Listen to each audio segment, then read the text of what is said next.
deep within the lush wilderness of Queensland, Australia, lies a place of profound mystery and chilling folklore, the Devil's Pool. Nestled amidst the beauty of the natural landscape, this serene body of water holds an enigma that has baffled locals and visitors alike for generations. Tales of haunting encounters, tragic drownings, and unexplained disappearances shroud the Devil's Pool in an aura of eerie fascination.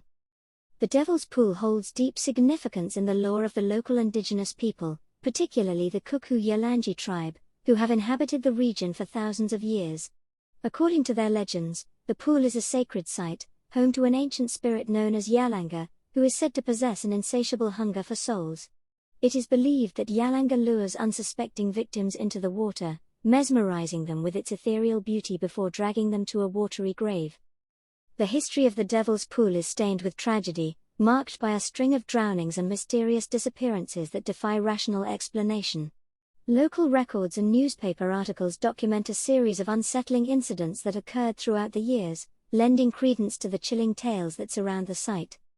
One of the earliest recorded incidents took place in the late 19th century when a group of European settlers decided to explore the enticing allure of the Devil's Pool. The men, oblivious to the warnings and legends shared by the indigenous people, ventured into the waters with an air of reckless bravado. As they swam deeper into the pool, a sudden current seized them, pulling them beneath the surface. None of the men ever resurfaced, their bodies forever claimed by the treacherous depths.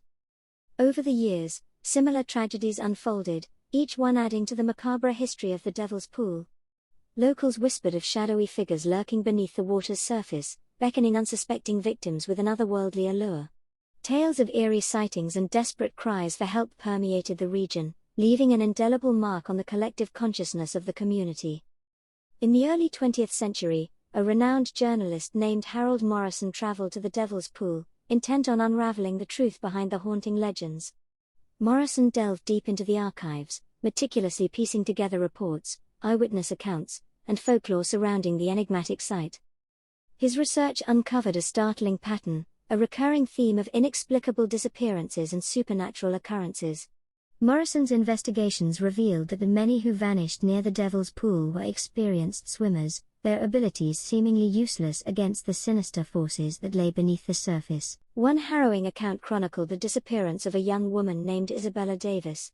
Isabella, an adventurous spirit, had embarked on a solo journey to explore the mysteries of the Devil's Pool. She had become captivated by the tales of the indigenous legends and sought to document her experiences. Isabella's journal, discovered years later among her belongings, revealed her growing obsession with the Devil's Pool. She wrote of an otherworldly presence that seemed to follow her every step, a constant feeling of being watched. Her entries became increasingly erratic, filled with references to a dark figure lurking just beyond her line of vision. On the day of her disappearance, Isabella ventured into the water, her camera in hand, determined to capture evidence of the supernatural forces at play. She never returned. Search parties scoured the area, desperate to find any trace of her, but all they discovered were her abandoned belongings on the water's edge, an eerie testament to the mystery that shrouded the Devil's Pool. As Morrison delved further into his research, he found reports of indigenous elders who spoke of a ritual that was performed at the Devil's Pool, a ceremony intended to appease the ancient spirit of Yalanga. The ritual involved offerings of sacred herbs and prayers, aimed at maintaining a delicate balance between the physical and spiritual realms. According to the elders, when this sacred bond was disrupted or neglected, Yalanga's hunger for souls intensified, leading to the tragic events that plagued the Devil's Pool. Morrison's determination to uncover the truth led him to seek out the guidance of the Kuku-Yalanji elders. With their permission, he attended a ceremony held at the Devil's Pool, a rare privilege granted to outsiders. The air was heavy with anticipation as the elders performed their ancient rituals, their voices resonating with an otherworldly power. As the ceremony reached its climax, Morrison felt a palpable shift in the atmosphere. A sense of foreboding washed over him, as if the very fabric of reality was being stretched to its limits. The water of the Devil's Pool seemed to churn and ripple, as though stirred by unseen hands. Suddenly, a collective gasp echoed through the gathering. All eyes turned to the water, where a figure began to emerge, a spectral apparition that materialized before their astonished gaze. It was a hauntingly beautiful woman, her ethereal form radiating a faint, otherworldly glow. The elders recognized her as the spirit of Yalanga herself, the embodiment of the ancient legend that had haunted the Devil's Pool for centuries. She appeared both ethereal and menacing, her eyes reflecting a deep sorrow and an insatiable hunger that had consumed her essence. In a voice that resonated with a mixture of anguish and longing, Yalanga spoke through a chosen elder, her words carrying the weight of countless lost souls.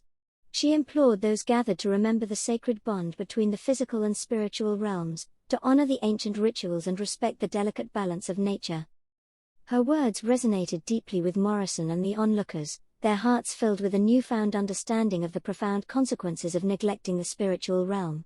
It became evident that the tragedies that befell those who dared to venture into the Devil's Pool were a manifestation of a larger, cosmic imbalance, a plea for reconciliation between worlds. Inspired by Yalanga's apparition and the wisdom shared by the elders, Morrison dedicated himself to raising awareness about the sacredness of the Devil's Pool. He used his journalistic skills to write articles and publications, highlighting the cultural significance of the site and emphasizing the need for responsible exploration. His efforts did not go unnoticed. Local communities and authorities began implementing safety measures and educational programs to inform visitors about the legends and the potential risks associated with the Devil's Pool. Signage was erected, cautioning against reckless behavior and urging respect for the spirits that resided within. In the years that followed, the Devil's Pool became a place of pilgrimage for those seeking a connection with the spiritual realm.